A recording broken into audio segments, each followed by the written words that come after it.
These events happened in the days of King Xerxes, who reigned over 127 provinces, stretching from India to Ethiopia. At that time, Xerxes ruled his empire from his royal throne at the fortress of Susa. In the 3rd year of his reign, he gave a banquet for all his nobles and officials. He invited all the military officers of Persia and Media, as well as princes and nobles of the provinces.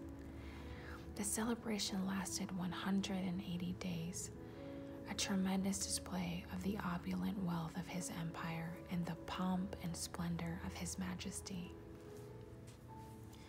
When it was all over, the king gave a banquet for all the people, from the greatest to the least, who were in the fortress of Susa. It lasted for 7 days and was held in the courtyard of the palace garden.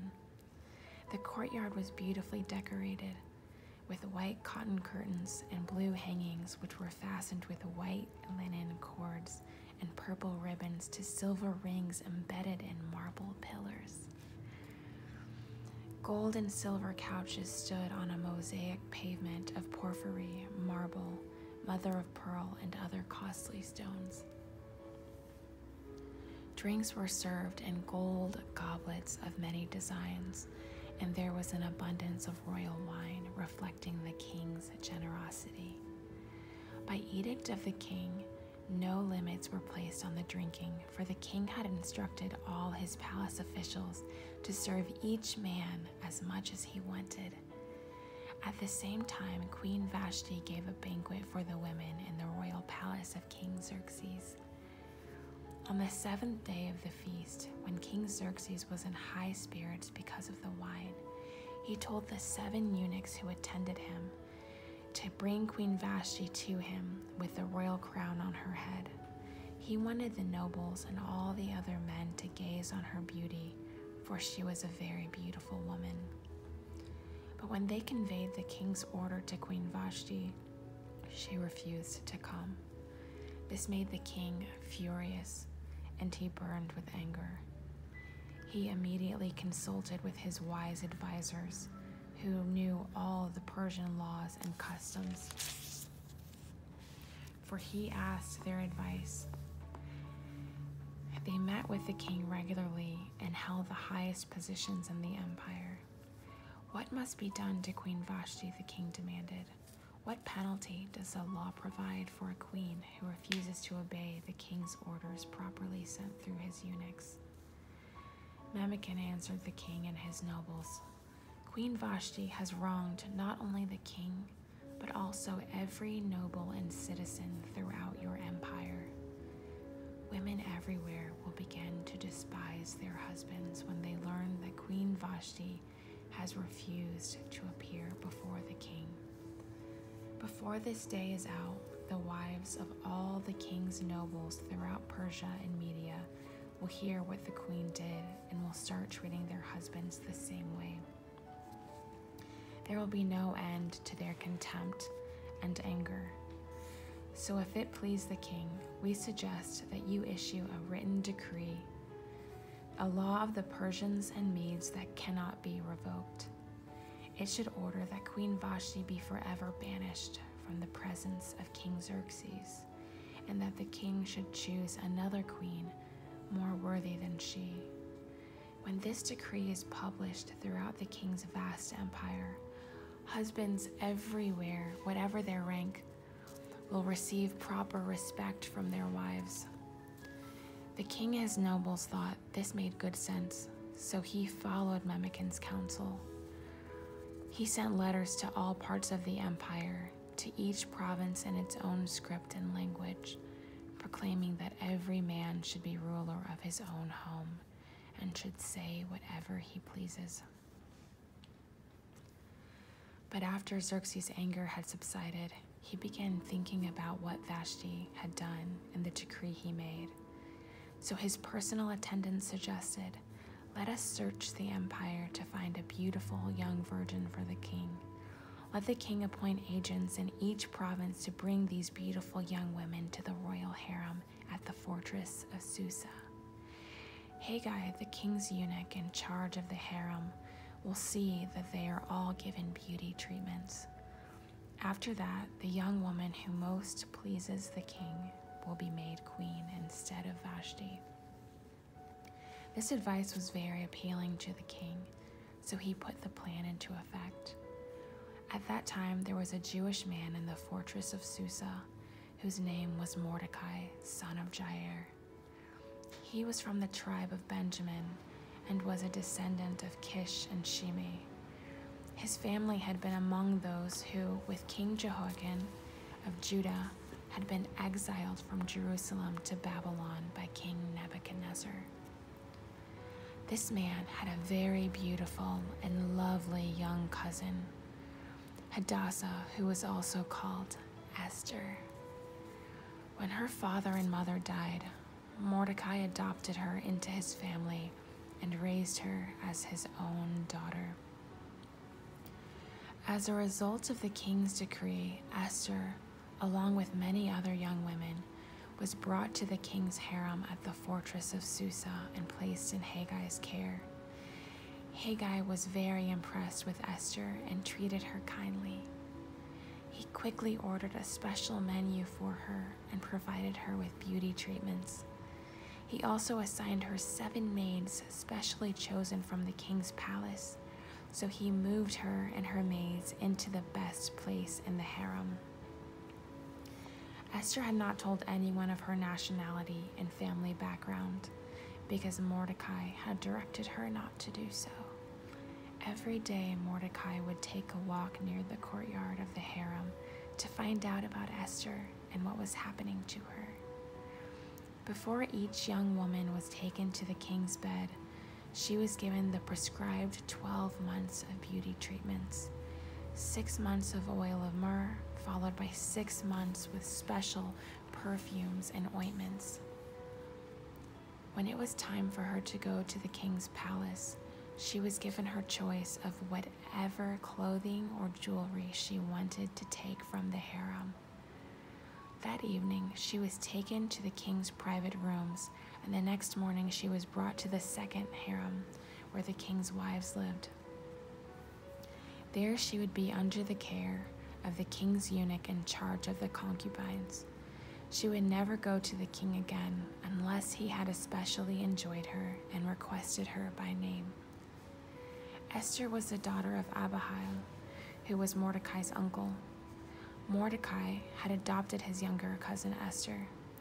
When it was Esther's turn to go to the king, she accepted the advice of Haggai, the eunuch in charge of the harem. She asked for nothing except what he suggested, and she was admired by everyone who saw her. Esther was taken to King Xerxes at the royal palace in the early winter of the 7th year of his reign. And the king loved Esther more than any of the other young women. He was so delighted with her that he set the royal crown on her and declared her to be queen instead of Vashti.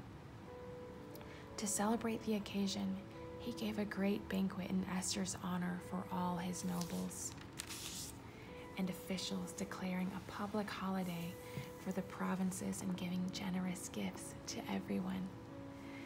Even after all the young women had been transferred to the second harem and Mordecai had become a palace official, Esther continued to keep her family background and nationality a secret. She was still following Mordecai's directions, just as she did when she lived in his home. One day, as Mordecai was on duty at the king's gate, 2 of the king's eunuchs, Bigthana and Teresh, who were guards at the door of the king's private quarters, became angry at Xerxes and plotted to assassinate him. But Mordecai heard about the plot and gave the information to Queen Esther. She then told the king about it and gave Mordecai credit for the report. When an investigation was made and Mordecai's story was found to be true, the 2 men were impaled on a sharpened pole. This was all recorded in the book of history of King Xerxes' reign. Sometime later, King Xerxes promoted Haman over all the other nobles, making him the most powerful official in the empire. All the king's officials would bow down before Haman to show him respect whenever he passed by, for so the king commanded. But Mordecai refused to bow down or show him respect. Then the palace officials at the king's gate asked Mordecai, "Why are you disobeying the king's command?" They spoke to him day after day, but still he refused to comply with the order. So they spoke to Haman to see if he would tolerate Mordecai's conduct, since Mordecai had told them he was a Jew. When Haman saw that Mordecai would not bow down or show him respect, he was filled with rage. He had learned of Mordecai's nationality, so he decided it was not enough to lay hands on Mordecai alone. Instead, he looked for a way to destroy all the Jews throughout the entire empire of Xerxes. So in the 12th month of April, during the 12th year of King Xerxes' reign, lots were cast in Haman's presence. The lots were called Purim, to determine the best day and month to take action, and the day selected was March 7th, nearly a year later. Then Haman approached King Xerxes and said, "There is a certain race of people scattered through all the provinces of your empire who keep themselves separate from everyone else. Their laws are different from those of any other people, and they refuse to obey laws of the king. So if it is not in the king's interest to let them live, if it please the king, issue a decree that they will be destroyed, and I will give 10,000 large sacks of silver to the government administrators to be deposited in the royal treasury." The king agreed, confirming his decision by removing his signet ring from his finger and giving it to Haman, the enemy of the Jews. The king said, "The money and the people are both yours to do with as you see fit." So on April 17th, the king's secretaries were summoned, and a decree was written exactly as Haman dictated. It was sent to the king's highest officers, the governors of the respective provinces, and the nobles of each province in their own script and language. The decree was written in the same name of King Xerxes and sealed with the king's signet ring. Dispatches were sent by swift messengers into all the provinces of the empire, giving the order that all Jews, young and old, including women and children, must be killed, slaughtered, and annihilated on a single day. This was scheduled to happen on March 7th of the next year. The property of the Jews would be given to those who killed them. A copy of this decree was to be issued as law in every province and proclaimed to all people, so that they would be ready to do their duty on the appointed day. At the king's command, the decree went out by swift messengers, and it was also proclaimed in the fortress of Susa. Then the king and Haman sat down to drink, but the city of Susa fell into confusion. When Mordecai learned about all that had been done, he tore his clothes, put on burlap and ashes, and went out into the city, crying with a loud and bitter wail.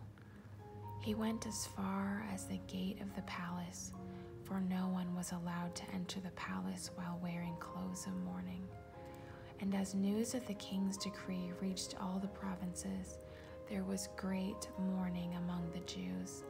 They fasted, wept, and wailed, and many people lay in burlap and ashes.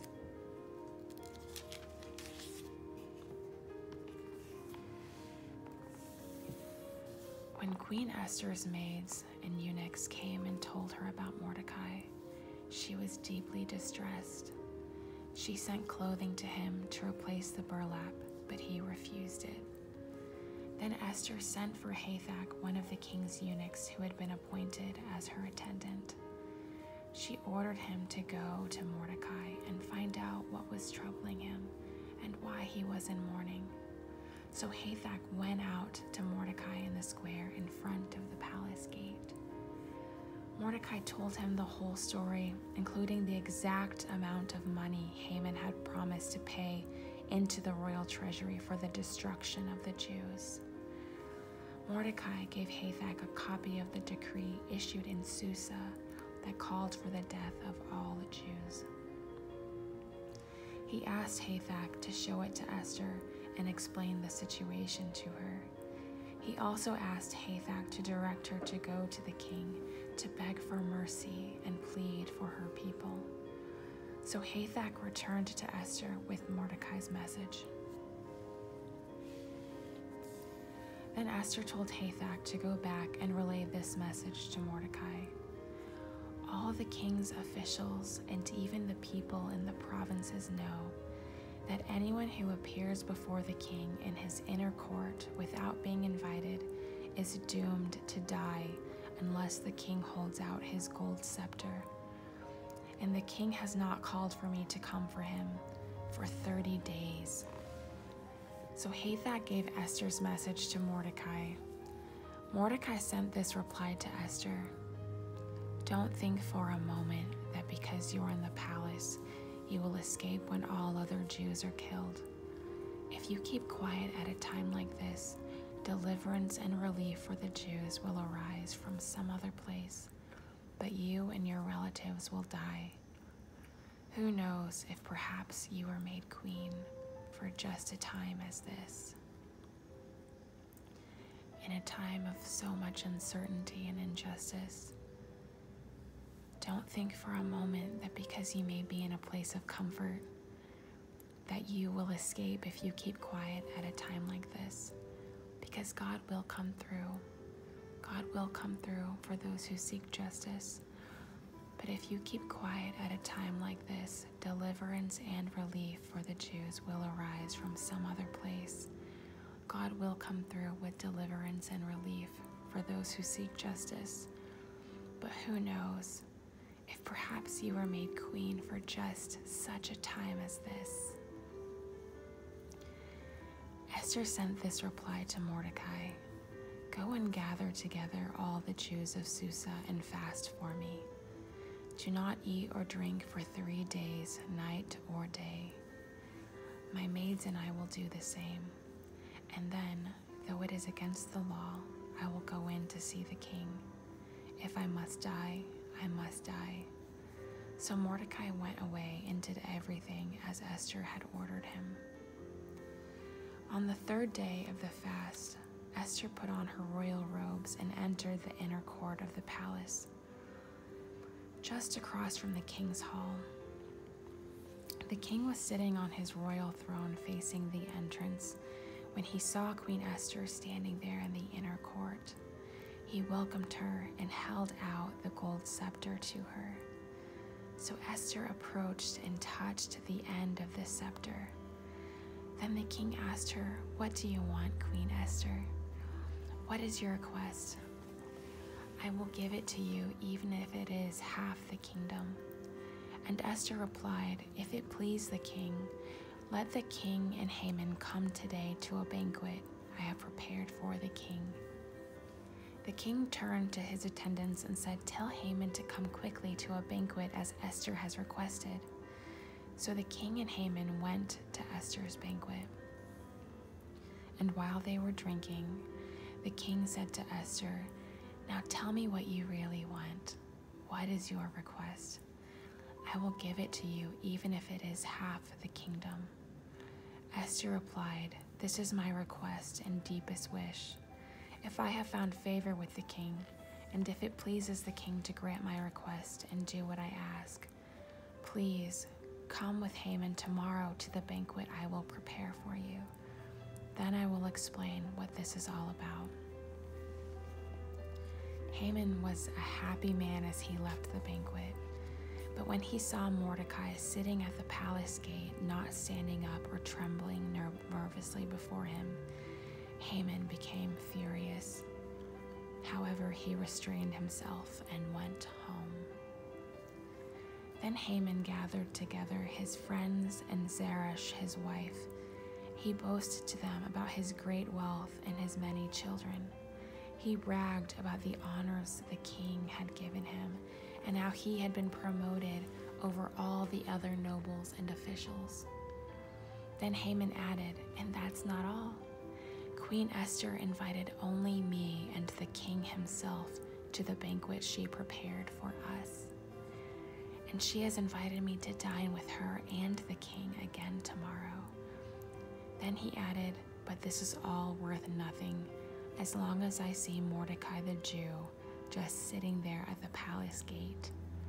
So Haman's wife Zeresh and all his friends suggested, "Set up a sharpened pole that stands 75 feet tall, and in the morning ask the king to impale Mordecai on it.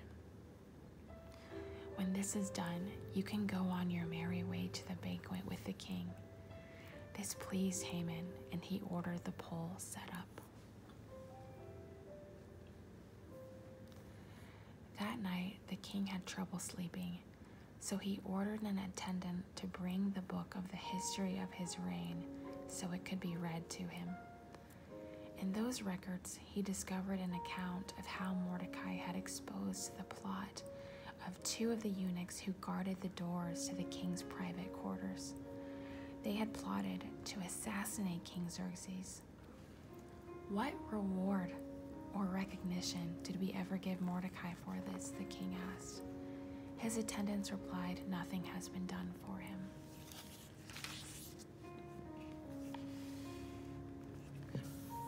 "Who is that in the outer court?" the king inquired. As it happened, Haman had just arrived in the outer court of the palace to ask the king to impale Mordecai on the pole he had prepared. So the attendants replied to the king, "Haman is out in the court." "Bring him in," the king ordered. So Haman came in, and the king said, "What should I do to honor a man who truly pleases me?" Haman thought to himself, "Whom would the king wish to honor more than me?" So he replied, "If the king wishes to honor someone, he should bring out one of the king's own royal robes, as well as a horse that the king himself has ridden, one with a royal emblem on its head. Let the robes and the horse be handed over to one of the king's most noble officials, and let them see that the man whom the king wishes to honor is dressed in the king's robes and led through the city square on the king's horse. Have the officials shout as they go, 'This is what the king does for someone he wishes to honor.'" "Excellent," the king said. "Quick, take the robes and my horse, and do just as you have said for Mordecai the Jew, who sits at the gate of the palace. Leave out nothing you have suggested." So Haman took the robes and put them on Mordecai, placed him on the king's own horse, and led him through the city square, shouting, "This is what the king does for someone he wishes to honor." Afterward, Mordecai returned to the palace gate, but Haman hurried home, dejected and completely humiliated. When Haman told his wife Zeresh and all his friends what had happened, his wise advisors and his wife said, "Since Mordecai, this man who has humiliated you, is of Jewish birth, you will never succeed in your plans against him. It will be fatal to continue opposing him." While they were still talking, the king's eunuchs arrived and quickly took Haman to the banquet Esther had prepared. So the king and Haman went to Queen Esther's banquet. On this second occasion, while they were drinking wine, the king again said to Esther, "Tell me what you want, Queen Esther. What is your request? I will give it to you, even if it is half the kingdom." Queen Esther replied, "If I have found favor with the king, and if it pleases the king to grant my request, I ask that my life and the life of my people will be spared." For my people and I have been sold to those who would kill, slaughter, and annihilate us. If we had been merely sold as slaves, I could remain quiet, for that would be too trivial a matter to warrant disturbing the king. Who would do such a thing? King Xerxes demanded. Who would be so presumptuous as to touch you?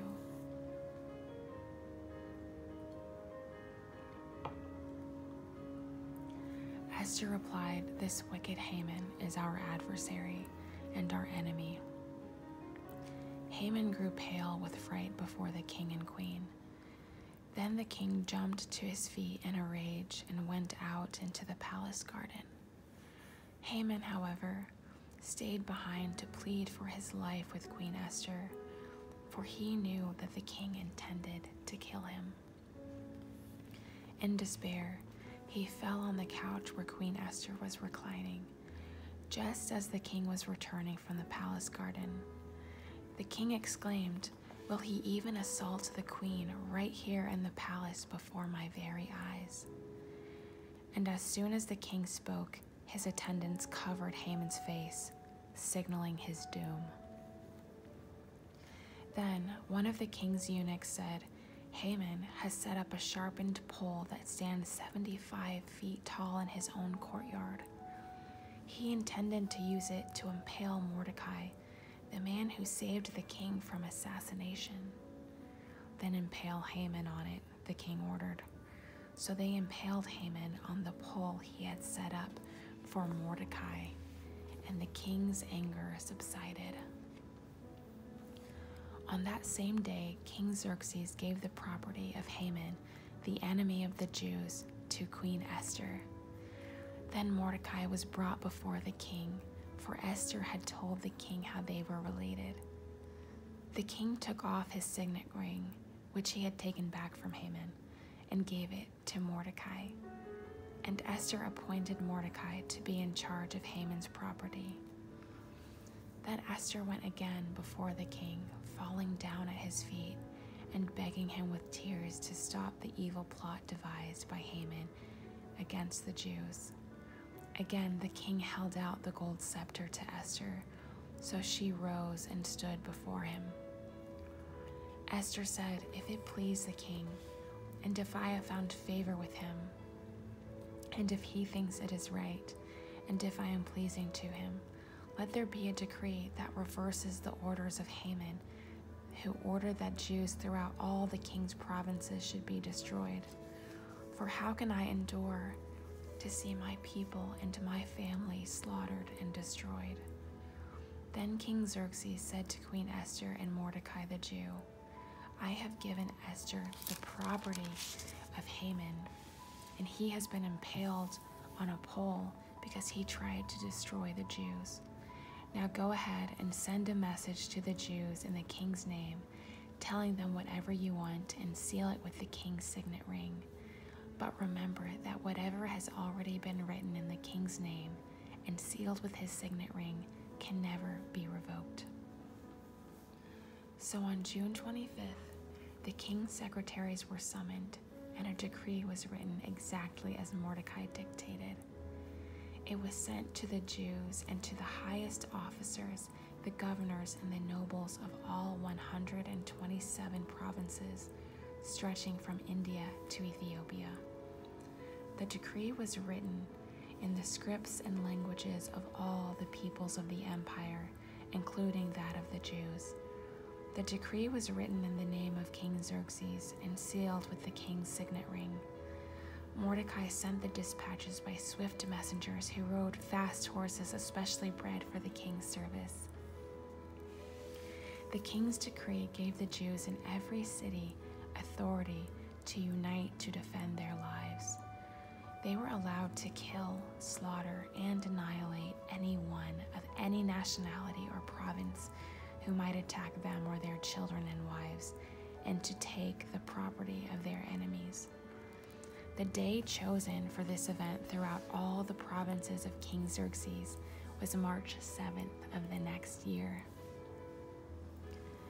A copy of this decree was to be issued as law in every province and claimed to all people so that the Jews would be ready to take revenge on their enemies on the appointed day.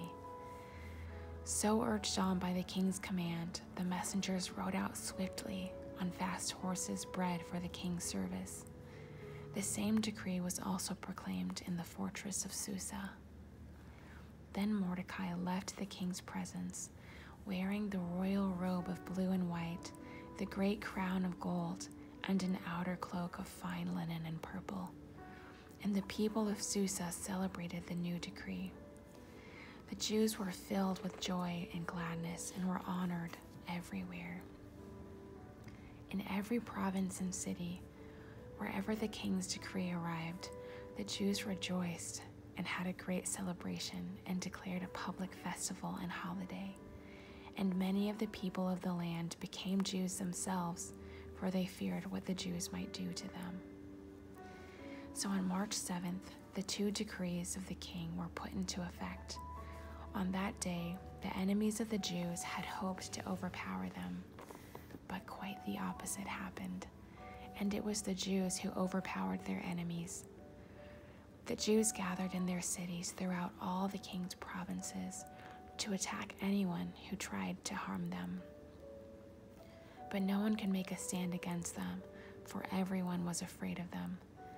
And all the nobles of the provinces, the highest officers, the governors, and the royal officials helped the Jews for fear of Mordecai.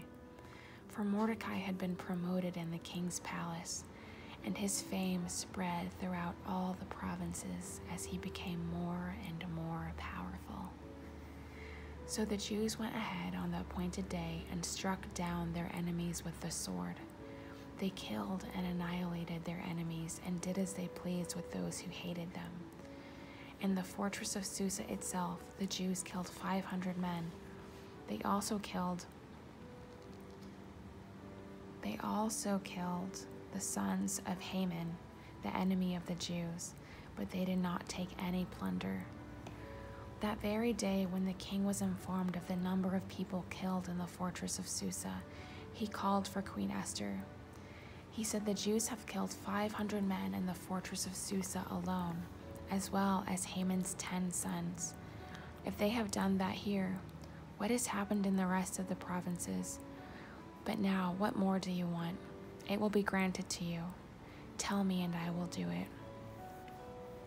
Esther responded, "If it please the king, give the Jews in Susa permission to do again tomorrow as they have done today, and let the bodies of Haman's 10 sons be impaled on a pole." So the king agreed, and the decree was announced in Susa, and they impaled the bodies of Haman's 10 sons. Then the Jews at Susa gathered together on March 8th and killed 300 more men, and again they took no plunder. Meanwhile, the Jews throughout the king's provinces had gathered together to defend their lives. They gained relief from all their enemies, killing 75,000 of those who hated them, but they did not take plunder. This was done throughout the provinces on March 7th and on March 8th. They rested, celebrating their victory with a day of feasting and gladness. The Jews at Susa killed their enemies on March 7th and again on March 8th, and rested on March 9th, making that their day of feasting and gladness. So to this day, rural Jews living in remote villages celebrate an annual festival and holiday on the appointed day in the late winter, when they rejoice and send gifts of food to each other. Mordecai recorded these events and sent letters to the Jews near and far throughout all the provinces of King Xerxes, calling on them to celebrate an annual festival on these 2 days. He told them to celebrate these days with feasting and gladness, and by giving gifts and food to each other and presents to the poor. This would commemorate a time when Jews gained relief from their enemies, when their sorrow was turned into gladness and their mourning into joy. So the Jews accepted Mordecai's proposal and adopted this annual custom. Haman, the enemy of the Jews, had plotted to crush and destroy them on the date determined by casting lots. The lots were called Purim. But when Esther came before the king, he issued a decree causing Haman's evil plot to backfire, and Haman and his sons were impaled on a sharpened pole. That is why this celebration is called Purim, because it is the ancient word for casting lots. So because of Mordechai's letter, and because of what they had experienced, the Jews throughout the realm agreed to inaugurate this tradition and to pass it on to their descendants and to all who became Jews. They declared they would never fail to celebrate these 2 prescribed days at the appointed time each year. These days would be remembered and kept from generation to generation and celebrated by every family throughout the provinces and cities of the empire. This festival of Purim would never cease to be celebrated among the Jews, nor would the memory of what happened ever die out among their descendants. Then Queen Esther, the daughter of Abihail, along with Mordecai the Jew, wrote another letter putting the queen's full authority behind Mordecai's letter to establish the festival of Purim. The letters wishing peace and security were sent to the Jews throughout the 127 provinces of the empire of Xerxes.